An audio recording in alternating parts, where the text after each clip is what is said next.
I'm going on a business trip for the next 3 days, he announced. I wonder how many times I've been left alone on the weekends due to such trips. I'll be late due to overtime, he often said, resulting in countless nights without a family dinner. At first, I thought it was better not to know, but eventually my husband's repetitive actions received what he deserved. My name is Nancy, a part-time housewife at 44. My husband, Paul, is 46, a corporate employee at a certain company. While his work is not bad, he is a man who values his style and appearance above all else. We've been married for 19 years. The year after our wedding, our son William was born, and without any significant issues, our marital life has reached this point. Or so I wish I could say. The reality is that I've spent more than half of our married life being manipulated by my husband's lies. He was always worried about his smartphone. Initially, I thought it was work-related, but I'd occasionally see him typing away, and upon sneaking a peek, it was usually a conversation with someone on an instant messaging app. I didn't pay much attention at the time, but looking back, there were indeed many suspicious points. As his sudden overtime and weekend business trips increased, I began to feel something was off. Several summers ago, my husband, who was supposed to be on a 3-day business trip, returned home with a heavy tan. Why are you so tanned when you were supposed to be in a suit for a business trip? I went swimming with a client. It was part of the entertainment. A bit back at his absurd answer, but at the time, I only thought it was unfair that he had a fun time alone, reflecting how stupid I was. My often absent husband used work as an excuse to leave the care of his parents to me. A few years ago, my mother-in-law became disabled due to an injury, and my husband never once offered to accompany her to her hospital visit. He should have some paid leave, but he would blatantly ignore any calls from her. Thus, I'd have to take time off from my part-time job to accompany her. My mother-in-law was a strict person, possibly because she used to be a teacher of traditional calligraphy. I'm rather scatterbrained and prone to mistakes, so I often found myself on the receiving end of her harsh words. To be honest, I didn't like her that much, and I've discussed this with my husband many times. Could you please accompany her to the hospital next week? Your mother would surely want to see you. I would if I can, but there might be a company trip around that time. What? I've never heard about such a trip. Well, it was decided last weekend. I pressed him about this sudden company trip, but he refused to listen. In the end, I had to accompany my mother-in-law to the hospital, yet again. There was a weekend when my husband was surprisingly home. Our son, who was now in 5th grade, had been performing well in his soccer team, so I suggested that we go watch his game together. Every parent watching the children's game lost themselves in the cheer. Our son coordinated well with his teammates, leading the game solidly, and they achieved a splendid victory. Both parents and children were wildly excited about the team's results, and we, as a married couple, joined hands in joy after a long time. The one who approached us at this moment was a mother of a teammate, Patricia. Patricia was a very straightforward woman, and I quickly became friends with her. We would regularly share updates on our children's troubles, home affairs, etc., and began visiting each other's homes more frequently. My husband also got along well with her. Even if Patricia was still at our house when my husband came home from work, we actually felt glad. Our relationship deepened as friends of our marriage. In this way, we continued to have a family-wide relationship, involving not only our sons, but also Patricia's husband. One day, after several years of such interaction, Patricia suddenly started saying something surprising. I know this may sound odd, but doesn't your husband Paul seem to be pretty popular with women? An old man like him? No way. Well, the other day, I saw a man who looked just like Paul at a restaurant with a seductive woman. They looked really close. Patricia then gave a detailed account of what she saw my husband and the mysterious woman doing at the restaurant. Even I was stunned by what she described. Although shocked by Patricia's sighting, I was at a loss as to what to do about the sudden suspicion of my husband's infidelity. While I was still speechless, Patricia advised me to gather evidence first. You can't just vaguely accuse him of cheating, you need to confront him with evidence. She then proceeded to teach me several methods to gather evidence of infidelity. From then on, I could only view my husband with a suspicious eye, and our marriage became even more strained than before. Between our son's SATs, accompanying my mother-in-law to the hospital, my part-time job, and housework, I had plenty on my plate. It was a lot to add the task of looking for evidence of my husband's infidelity, but I did things like search his suit pockets when he was out. Then came that day. Although we had separate bedrooms for a long time, when my husband was away, I felt blissful spreading out on the large bed. I decided to do the same that night and went to the bedroom. When I changed the sheets and duvet and moved my husband's pillow to put mine in place, I found a bank book underneath. Upon inspection, I saw that a fixed amount was being transferred every month to the same person from the account under my husband's name. Checking the name, it read, Patricia Brown. Yes, that's right, to Patricia, our friend. He had been transferring about $300 every month. I silently took a picture of it with my smartphone. The next day was the day I had to accompany my mother-in-law to the hospital. Hey, Nancy, are you listening? It seemed I had been spacing out, thinking about the bank book from the day before. I'm sorry, I wasn't listening very well. Well, I saw Paul walking early in the morning. This was my mother-in-law's story. When she was riding in a friend's car through the residential area early in the morning for some errands, she saw my husband walking and entering an unfamiliar house. Who would he be visiting at such an hour? The only houses you could enter early in the morning would be families, right? As I listened to my mother-in-law's story, I recalled what Patricia had told me earlier. Proof of infidelity. I asked my mother-in-law to give me a general idea of the address in that town. Soon, it was crunch time for our son's college entrance exams, and he was attending cram school every day. The cram school fee was set to be automatically deducted from my husband's account, but I received a notice stating the fee could not be deducted 2 times in a row. I decided to ask my husband about it. The money for William's cram school, they said they couldn't deduct it from the account. Ah, well, can you cover it for now? I'll pay you back later. My husband's behavior seemed odd.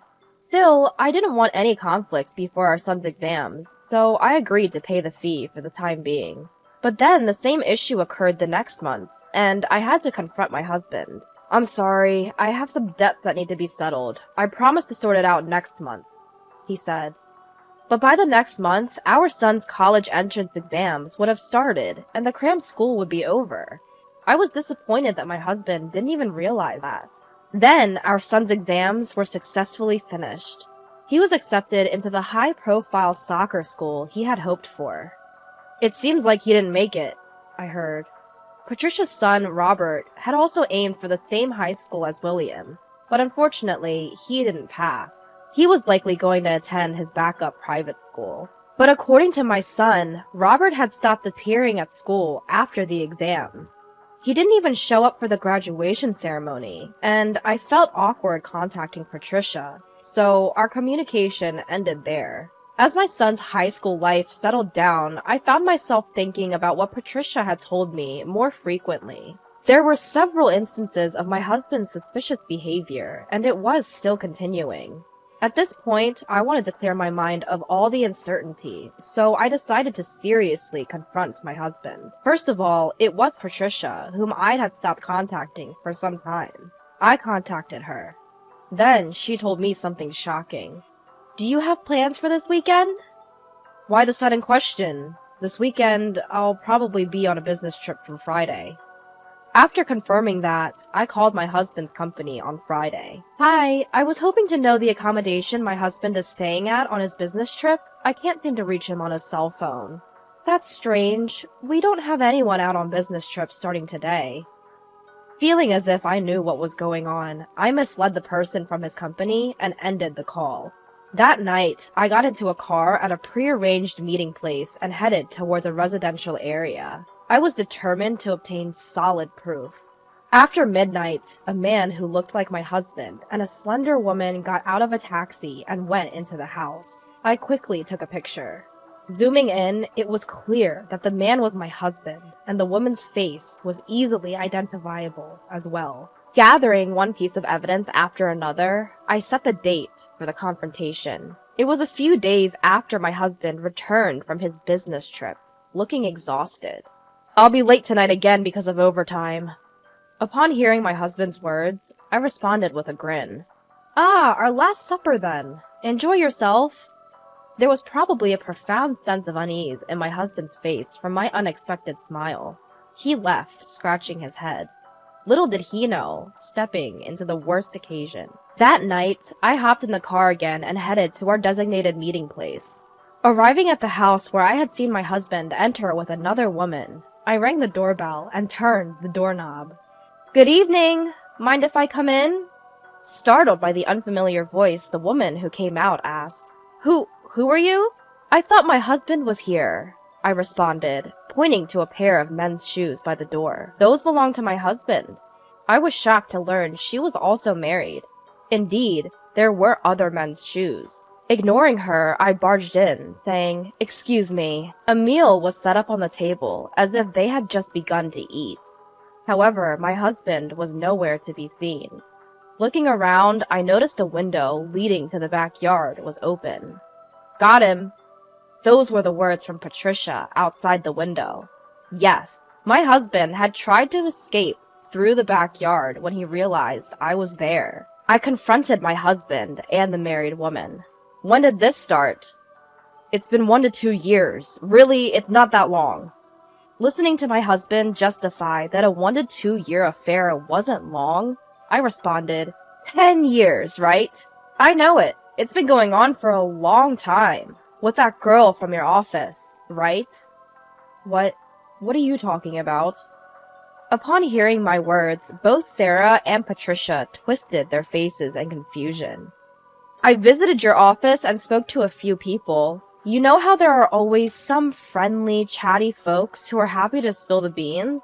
Well, they were quite kind to tell me everything. The rumors about you and a girl named Sarah. It seems you two were quite famous." "You went to my office? And they told you that?"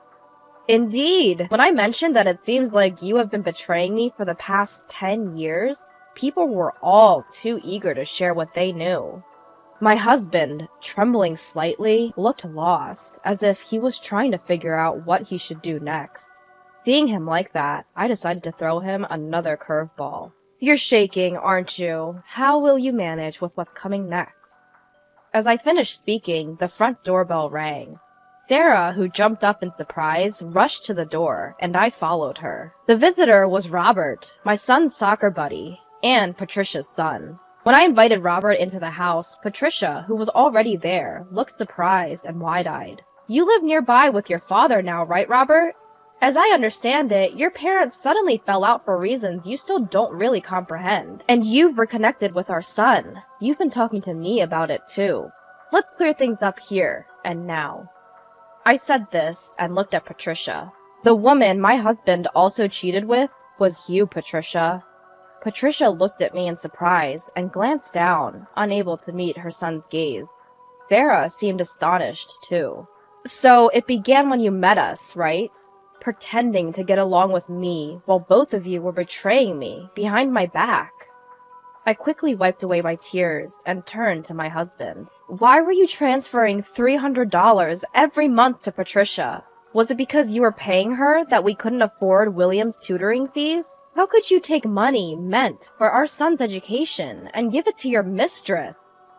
My husband looked shocked that I knew so much, but he couldn't say anything in his defense. In response, Patricia's son Robert said, "Both my mother and you are despicable, dragging their families into this."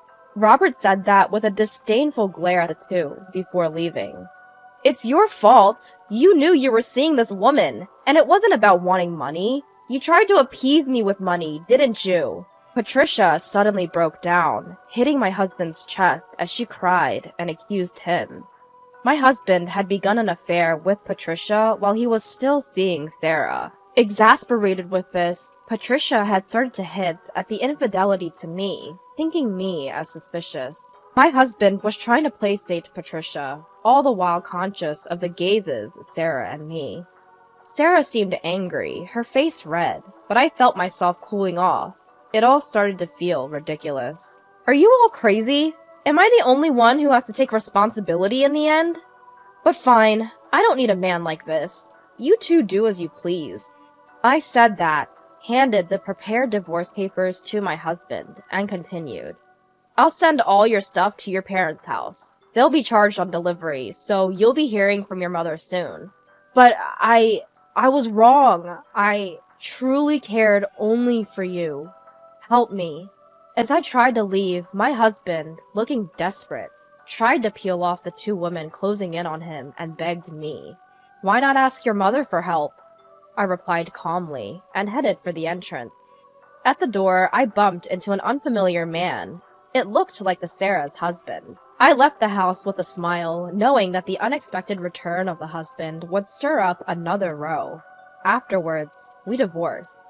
My husband's long-term misconduct became known not only to his parents, but also to his colleagues, and he was severely reprimanded by his stern mother. His credibility at work fell drastically, forcing him to resign. Patricia, who was his mistress, was handed divorce papers by her estranged husband, and seemed to have ended up completely alone. Sarah seemed to have moved somewhere, judging from the sale of her house. The scale of the consequences of my husband's long-term infidelity would probably shock him for the rest of his life. For me, since my husband's family had assets, I was able to receive a substantial alimony. It took courage to tell my son the truth, but he quietly listened to my struggles and told me that he too would do his best to live without any worries in the future. Now, I live peacefully with my son.